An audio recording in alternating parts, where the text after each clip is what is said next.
Hello friend, my self Aman Kumar Singh. मैं आप सभी को धैर्य एकेडमी यूट्यूब चैनल में स्वागत करता हूं। अगर आपने अभी तक इस चैनल को सब्सक्राइब नहीं किया है तो कृपया करके सब्सक्राइब कीजिए और जो नीचे बेल आइकन है उसको प्रेस कीजिए।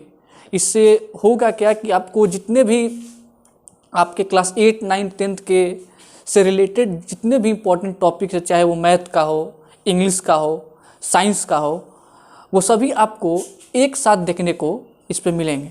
ठीक है, आज हम जिस टॉपिक के बारे में डिस्कस करने वाले हैं वो टॉपिक है क्लास 10th हिस्ट्री का चैप्टर, और उस चैप्टर का नाम है नेशनलिज्म इन इंडिया, जिसे हम हिंदी में भारत में राष्ट्रवाद कहते हैं।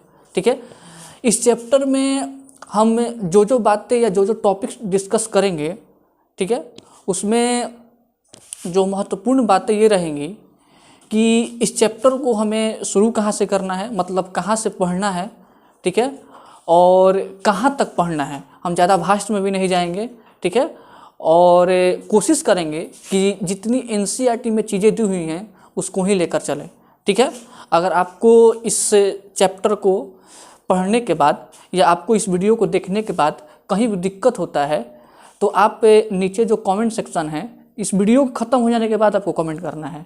ठीक है, अगर आपको इस चैप्टर में कहीं भी दिक्कत होता है, इस वीडियो में कहीं भी दिक्कत होता है, तो आपको क्या करना है, इस कमेंट सेक्शन में अपने क्वेश्चन को लिख देना है और मैं कोशिश करूँगा कि आपके जवाब को दे पाऊँ। ठीक है, तो चलिए शुरू करते हैं नेशनलिज्म इन इंडिया चैप्टर को। देखिए, जो मेनली इम्पोर्टेंट बात है इसमें यही है कि हमको इस चैप्टर को पढ़ना कहाँ से है, तो शुरू करना है जब गांधी जी साउथ अफ्रीका से चलकर कहाँ पहुँचते हैं, इंडिया पहुँचते हैं। आप जानते होंगे कि क्लास 8 में भी इससे गांधी जी से रिलेटेड पढ़ना था। ठीक है, भारत की क्रांति के बारे में पढ़ना था कि 1893 में महात्मा गांधी साउथ अफ्रीका जाते हैं। ठीक है, और 1915 में साउथ अफ्रीका से कहाँ पर आते हैं, महात्मा गांधी भारत में आते हैं। ठीक है, तो इस चैप्टर में जो गांधी जी का पीरियड है भारत में, जो गांधी जी का पीरियड है, गांधी जी 1915 में भारत में आते हैं। ठीक है, और भारत में 1915 के आने के बाद गांधी जी के द्वारा जितने भी आंदोलन किए गए, जितने भी सत्याग्रह किए गए, उन सभी को क्या करना है, हमको पढ़ना है। साथ साथ हमें ये भी देखना है कि कांग्रेस का निर्माण कैसे हुआ। ठीक है, कांग्रेस के अध्यक्ष, पहले अध्यक्ष कौन थे, कितने सदस्य थे जब कांग्रेस बना, किसके द्वारा बनाया गया कांग्रेस को। ठीक है, गांधी जी के द्वारा जो भी आंदोलन किए गए, चाहे वो असहयोग आंदोलन हो, ठीक है, सिविल डिसोबीडियंस मूवमेंट हो। साथ साथ हम देखेंगे गांधी जी के द्वारा जो भी खेड़ा सत्याग्रह किया गया, चाहे वो अहमदाबाद सत्याग्रह किया गया, इन सभी चीज़ों के बारे में हम क्या करेंगे, डिस्कशन करेंगे। तो चलिए शुरू करते हैं, ज़्यादा समय नहीं लेते हैं, आप ध्यान से समझने की कोशिश कीजिएगा। देखिए, अगर आप समझने का प्रयास कीजिएगा तो इस चैप्टर में पहला ही सेंटेंस में आपका एक टर्म दिया हुआ है और ये लिखा हुआ है नेशन स्टेट। क्या लिखा हुआ है, नेशन स्टेट। ठीक है, तो ये जो नेशन स्टेट है, ये जो नेशन स्टेट जो टर्म है, इस टर्म का मतलब क्या होता है, तो नेशन के बारे में आप क्लास 9 में ही पढ़ लिए होंगे। ठीक है, या क्लास 9 में अगर नहीं भी पढ़े होंगे तो चैप्टर 1 में तो आप जरूर पढ़े होंगे। ठीक है, यूरोप की क्रांति में, ठीक है, कि नेशन क्या होता है और स्टेट क्या होता है। तो उस पर हम ज़्यादा डिस्कशन नहीं करेंगे। ठीक है, क्योंकि अगर उस पर डिस्कशन कर लेंगे तो ज़्यादा समय चला जाएगा। ठीक है, तो हम थोड़ा बहुत बता देते हैं इसके बारे में कि नेशन स्टेट क्या होता है। तो नेशन का मतलब अगर आप एक छोटे से शब्द में अगर समझने का प्रयास करें, छोटे से एक सेंटेंस में समझने का प्रयास करें, तो अगर हम सांस्कृतिक रूप से, कल्चरली अगर हम सांस्कृतिक रूप से जब हम लोगों के बीच, ठीक है, जब बहुत सारे लोगों के बीच सांस्कृतिक रूप से एक होने की जो भावना आती है, ठीक है, उसको हम लोग क्या कहते हैं, नेशन कहते हैं। ठीक है, नेशन किसको कहते हैं कि जब सांस्कृतिक रूप से एक होने की भावना उत्पन्न हो जाए, ठीक है, उस चीज़ को हम लोग क्या कहते हैं, नेशन कहते हैं। ठीक है, और अब समझने का प्रयास करेंगे कि नेशन तो समझ ले, तो नेशन किसको कहेंगे कि सांस्कृतिक रूप से एक होने की भावना जब उत्पन्न होने लगे तो उसे क्या कहते हैं, उसे कहते हैं नेशन। ठीक है, अब समझने का प्रयास करते हैं तो फिर स्टेट क्या हो जाएगा। ठीक है, तो बहुत सारे बच्चे जानते भी होंगे कि स्टेट का मतलब क्या होता है। ठीक है, तो अगर जो नहीं जानते हैं वो यहाँ पर समझने का प्रयास करेंगे कि स्टेट क्या होता है। स्टेट, ठीक है, स्टेट को आप समझने का प्रयास कीजिएगा तो थोड़ा बहुत अगर हम एनसीईआरटी से बाहर जाए तो स्टेट का जो डिफिनीसन है वो लगभग हमको 1500 सेंचुरी के आसपास में इसका डिफिनीसन निकल कर सामने आता है, ठीक है। तो इसका एक सिंपल सा, एक साधारण सा डिफिनीसन ये निकलेगा कि एक जियोग्राफिकल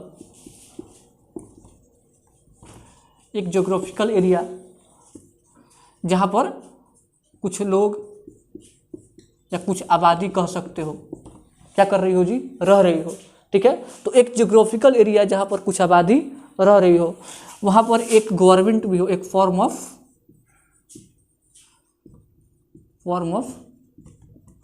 गवर्नमेंट भी हो, साथ साथ वहाँ पर क्या हो, तो साथ साथ वहाँ पर हमें सोवर्जिनिटी देखने को मिले।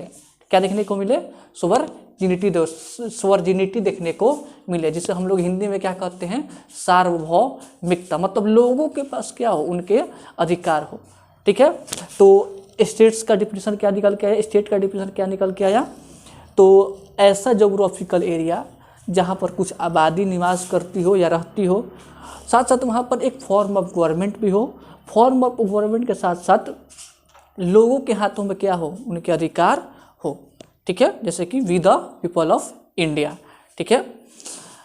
तो नेशन का आप लोग क्या कर लिए जी, डिफिनीशन समझ गए, स्टेट का डिफिनीशन समझ गए। अब हम आगे देखने का प्रयास करते हैं कि एनसीईआरटी इसके आगे क्या कह रहा है।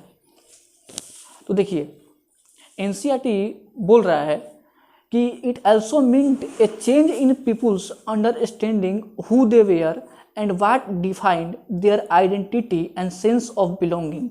New symbols and icons, new song and ideas formed new links and redefined the boundaries of communities. अब क्या बोल रहा है कि जब नए नए राष्ट्र यूरोप में बनने लगे, ठीक है, तो इन राष्ट्रों के बनने से लोगों की उनकी आइडेंटिटी भी क्या होने लगी, मिलने लगी, और लोग अपनी आइडेंटिटी को बताने के लिए या लोग अपनी आइडेंटिटी को कह सकते हो कि एक तरीके से दिखाने के लिए क्या करने लगे, तो नए नए गाने, ठीक है, नए नए सॉन्ग को क्या करने लगे जी, क्रिएट करने लगे।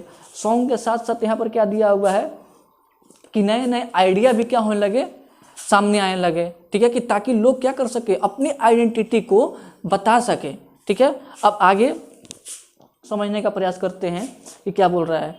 तो आगे यही कह रहा है कि ये जो नेशन, जो राष्ट्र बनने का प्रोसेस है, ठीक है, जो राष्ट्र बनने का प्रोसेस है वो एक बहुत ही लंबा प्रोसेस है, एक बहुत ही क्या है, लंबा प्रोसेस है। जो राष्ट्र का निर्माण हम यूरोप में देख रहे हैं वो एक दिन या एक रात में नहीं हुआ है, ठीक है, इसके बनने के पीछे का जो प्रोसेस है वो काफ़ी लंबा है, ठीक है। अब देखिए क्या कह रहा है कि how did this consciousness emerge in India। अब क्या कह रहा है कि जैसे कि यूरोप में अलग अलग राष्ट्र का निर्माण हुआ है, ठीक है, हम देख रहे हैं, तो यूरोप के बाद अगर हम इंडिया में आते हैं, भारत में आते हैं, तो भारत के अंदर ये जो कॉन्शियसनेस है ये कहाँ से डेवलप हुई कि नहीं, हमें भी एक राष्ट्र के रूप में क्या होना है, एकत्रित होना है, यूनाइट होना है, ठीक है। ये क्या करते हैं, हम समझने का प्रयास करते हैं कि भारत के लोगों के अंदर ये कॉन्शियसनेस कहाँ से उत्पन्न हुई, कहाँ से डेवलप हुई। तो भारत के लोगों के अंदर अगर हम समझने का प्रयास करें कि कहाँ से कॉन्शियसनेस डेवलप हुई, तो एनसीईआरटी आगे क्या लिखता है, तो एनसीईआरटी लिखता है कि in India and as in many other colonies the growth of modern nationalism is intimately connected to the anti colonial movement. समझने का प्रयास कीजिएगा कि भारत में जो ये नेशनलिज्म की कॉन्शियसनेस है वो कहाँ से डेवलप हुई, तो यहाँ से डेवलप हुई कि भारत भी एक समय, मतलब 1947 से पहले भारत भी एक समय क्या था, तो अंग्रेजों का क्या था जी, गुलाम थे हम लोग। हमारे ऊपर कौन शासन कर रहे थे, अंग्रेज शासन कर रहे थे, और अंग्रेज ब्रिटिशर्स हमें अलग अलग तरीके से क्या करते थे जी, ऑपरेस करने का काम करते थे, दबाने का काम करते थे, ठीक है, अलग अलग प्रकार के टैक्सेस लगाकर, साथ साथ कस्टम ड्यूटी लगाकर, ठीक है। किसान, आप लोग आगे पढ़ेंगे कि किसानों को ज़बरदस्ती क्या किया जाता था, अलग अलग प्रकार की फसलें लगाने के लिए कहा जाता था, ठीक है, उन फसलों के उत्पादन पर भी क्या लगाए जाते थे, टैक्स लगाए जाते थे। ठीक है, तो अंग्रेज अलग अलग तरीके से भारतीय लोगों को या भारत में जो अलग अलग वर्ग हैं उनको क्या करते थे, एक्सप्लॉइट करने का काम करते थे, उनका एक्सप्लॉइटेशन करते थे।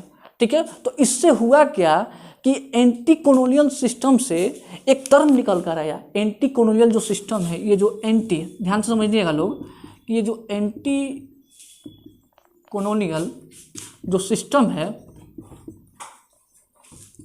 इससे एक टर्म निकल कर आया है, जिससे हम लोग कहते हैं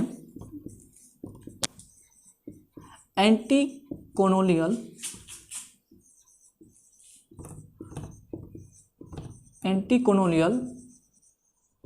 कॉन्शियसनेस। क्या कहते हैं, एंटी कॉलोनियल कॉन्शियसनेस। देखिए आपके एनसीईआरटी में टर्म दिया हुआ एंटी कॉलोनियल सिस्टम। ठीक है, अब इसी एंटी कॉलोनियल सिस्टम से एक टर्म निकल कर जिसे हम लोग कहते हैं एंटी कॉलोनियल कॉन्शियसनेस। क्या कहते हैं, एंटी कॉलोनियल कॉन्शियसनेस। अब ये समझने का प्रयास कीजिए कि एंटी कॉलोनियल कॉन्शियसनेस क्या होता है। तो एंटी कॉलोनियल कॉन्शियसनेस का सीधा साधा मतलब यही है, ज़्यादा टफ भी नहीं है, ध्यान समझिएगा लोग।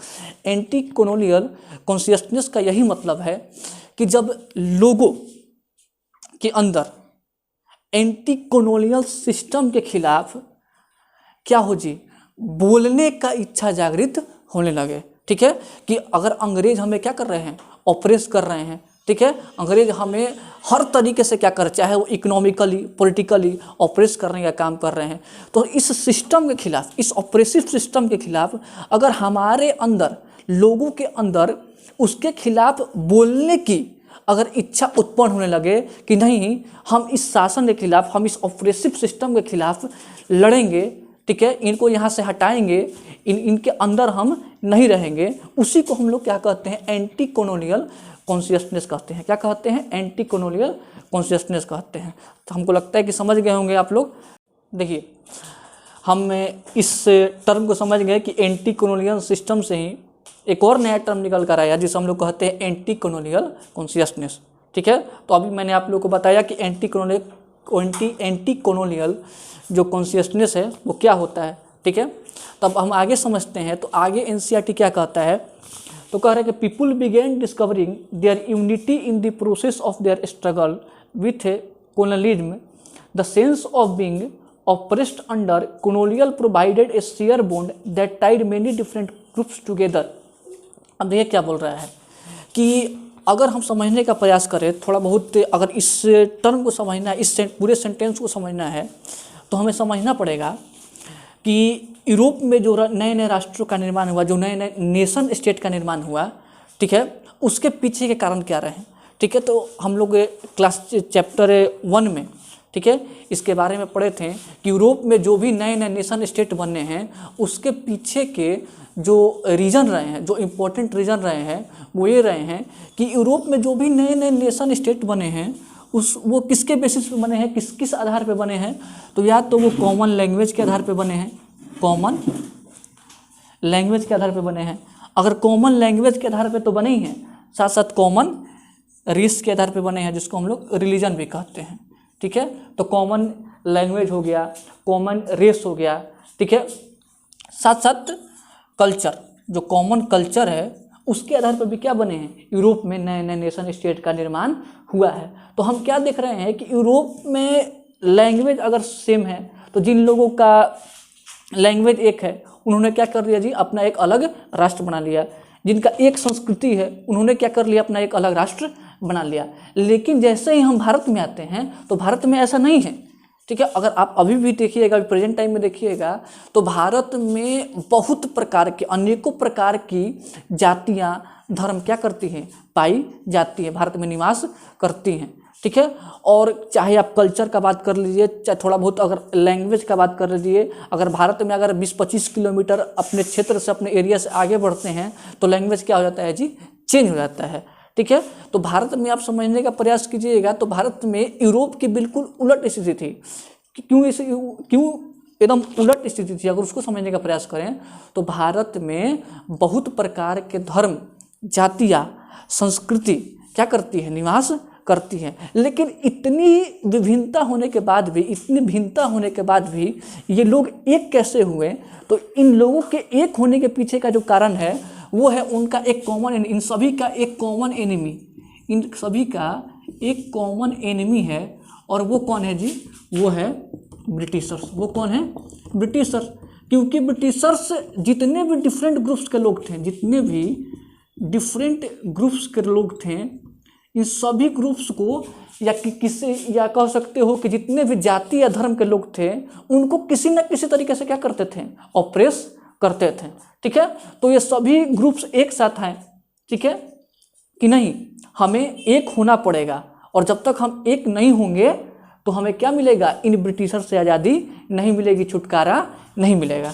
ठीक है, तो आप समझ गए होंगे कि ये सभी डिफरेंट जो ग्रुप्स हैं वो एक साथ कैसे आते हैं।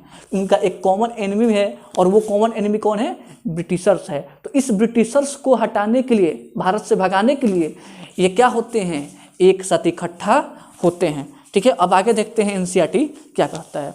देखिए अब आगे क्या कह रहा है कि but each class and groups felt the effects of colonialism differently, their experiences were varied and their notion of freedom were not always the same. The Congress under Mahatma Gandhi tried to forge these groups together within one movement, but the unity did not emerge without conflict. अब देखिए है क्या कह रहा है कि ये सभी लोग क्या हो गए? एक साथ तो आ गए। ये जो डिफरेंट ग्रुप्स है, ये जो अलग अलग वर्ग है, ये एक साथ तो आ गया। ठीक है, और एक साथ क्यों आया? तो कॉमन एनिमी ब्रिटिशर्स। ठीक है, ब्रिटिशर्स तुमने मजबूर किया कि आपको क्या होना है? एक साथ आना है। अब देखिए हम आगे समझने का प्रयास करते हैं कि इसके पीछे, इसके बाद एनसीईआरटी क्या कहता है। तो इसके बाद एनसीईआरटी कहता है कि चूंकि इनके एक साथ आने के बावजूद भी इनके जो आइडियोलॉजी थे, इनके जो विचारधारा थी वो अभी भी क्या थी? एक नहीं थी। क्योंकि जो कॉलोनिज्म है, ठीक है, क्योंकि जो कॉलोनिज्म है इन सभी ग्रुप्स को क्या किया है? अलग अलग तरीके से क्या किया है? इफेक्ट करने का काम किया है। क्योंकि जो कॉलोनिज्म है, जो ब्रिटिश शासन है, इसने इन सभी ग्रुप्स को, चाहे अगर एक किसान ग्रुप ले लेते हैं तो किसान समुदाय को अलग अलग प्रकार के कर लगाकर, ठीक है, जो उनका फसल उत्पादन हो रहा है उस फसल के उत्पादन पे कर लगाकर क्या किया जा रहा है? उन्हें ऑप्रेस करने का काम किया जा रहा है। मजदूर के साथ अलग प्रकार के क्या किए जा रहे हैं जी? ऑप्रेसिव कार्य किए जा रहे हैं। तो यही कह रहा है कि जो कॉलोनियल सिस्टम है उसने अलग अलग तरीके से इन सभी ग्रुप्स को क्या किया है? ऑप्रेस करने का काम किया है। इसीलिए इनकी जो आज़ादी के नोशन है, ठीक है, इनके जो नेशनलिज्म के नोशन है वो भी क्या है? अलग अलग है।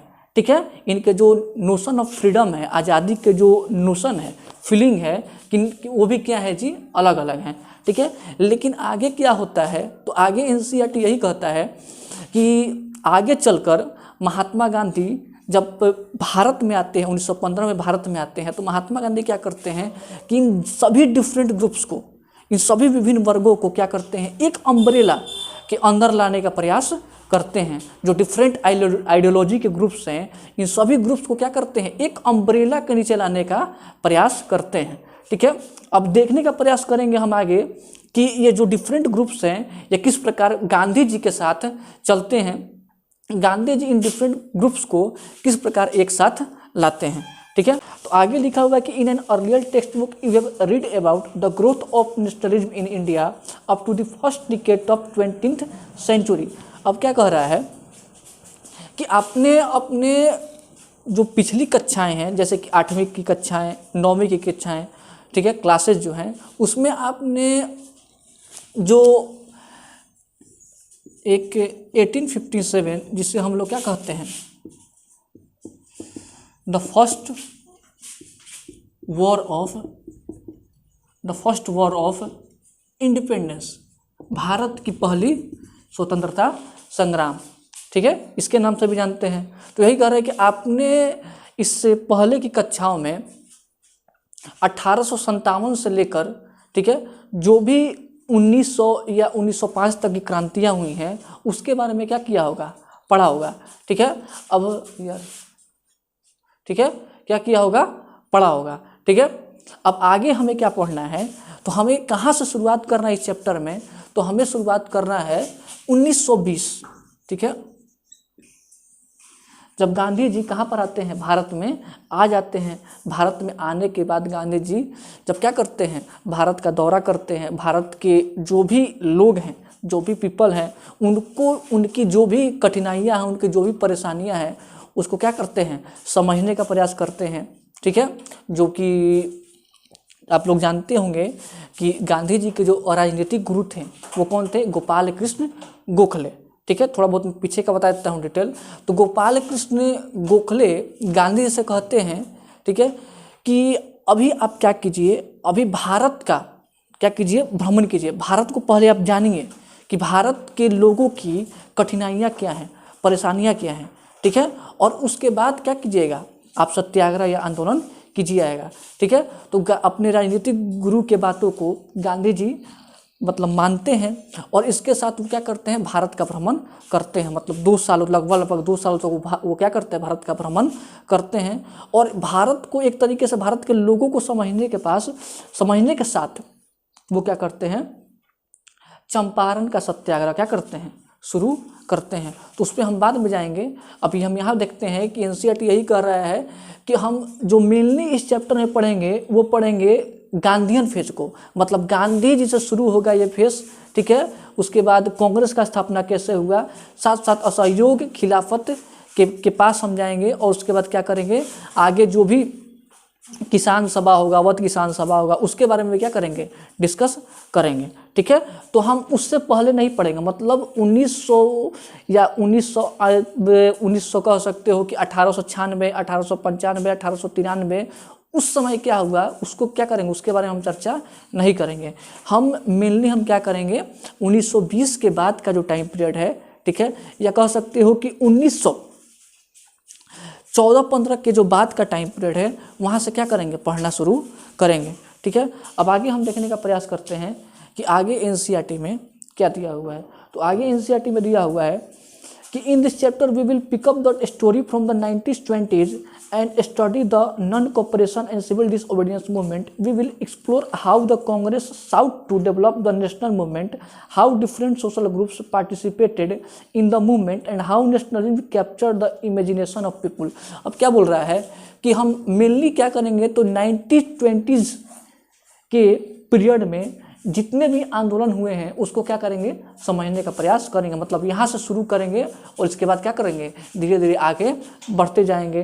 कांग्रेस ने भारत के लोगों में राष्ट्रवाद की भावना को किस प्रकार आगे बढ़ाया, किस प्रकार और कह सकते हो कि उसको आगे बढ़ाने का काम किया, इसको समझने का प्रयास करेंगे। भारत के लोगों में इच्छा शक्ति कहाँ से आती है कि नहीं, हमें आज़ादी चाहिए। ठीक है, हमें एक अलग राष्ट्र का निर्माण करना है। ठीक है, हमें अपने अधिकार मिलने चाहिए। ठीक है, तो ये सभी चीज़ों का जो कह सकते हो कि भावना है, ये उत्पन्न कहाँ से होता है, उसके बारे में हमें क्या करना है, आगे चर्चा करना है। तो अभी इस वीडियो को यहीं तक रखते हैं। आगे हम नेक्स्ट वीडियो में चर्चा करेंगे कि ये सभी विचारधारा जो है ये कहाँ से क्या होती है, उत्पन्न होती है। भारतीय लोगों में जो राष्ट्रवाद की विचारधारा है ये कहाँ से उत्पन्न होती है, कैसे उत्पन्न होती है, गांधी जी जो डिफरेंट सोशल ग्रुप्स हैं उसको किस प्रकार एक करेंगे, उन सभी चीज़ों को क्या करेंगे हम लोग नेक्स्ट वीडियो में पढ़ने का प्रयास करेंगे।